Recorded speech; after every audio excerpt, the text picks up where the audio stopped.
নমস্কার। আজকে দৈনন্দিন রাশিফল নিয়ে আলোচনা করব। আজকে 17 এপ্রিল 2025, অর্থাৎ আজ হচ্ছে বৃহস্পতিবার। সারাটা দিন কেমন যাবে তার আগে বলে রাখি, অবশ্যই আপনার এই দৈনন্দিন রাশিফল প্রত্যেকদিন দেখার জন্য এবং এর সাথে সাথে মাসিক রাশিফল, সাপ্তাহিক রাশিফল এবং 1432 সাল কেমন যাবে, নতুন বছর, বাংলা নতুন বছর কেমন যাবে প্রত্যেক রাশির জন্য, সেই নিয়ে আমি অলরেডি আপনাদের চ্যানেলে প্রোগ্রাম দেওয়া শুরু করেছি।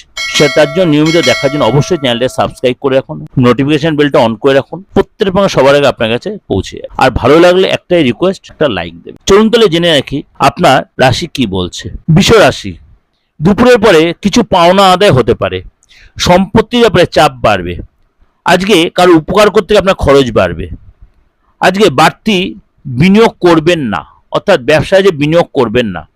মা বাবার সঙ্গে যে কোনো কারণে বিশেষ করে ব্যাপারে আলোচনা করতে পারেন। ব্যবসায় লাভের যোগ, আজকে ব্যবসায় উন্নতির ইঙ্গিতও দেখা যাচ্ছে। চাকরির স্থানে জটিলতার জন্য দুশ্চিন্তা, কোনো আত্মীয়র সঙ্গে আজ সামান্য বিষয়ে নিয়ে তর্ক বাঁধতে পারে। একাধিক পথে উপায় করতে গিয়ে বিপদ ঘটতে পারে। কাজের ব্যাপারে উদ্বেগ দেখা দেবে। খেলাধুলার জন্য আজ যথেষ্ট উপহার পাবেন এবং আজকে যথেষ্ট গর্বিত হবেন। আজ রাগ জেদ কন্ট্রোল করুন। নতুন কাজের জন্য যোগাযোগ হতে পারে।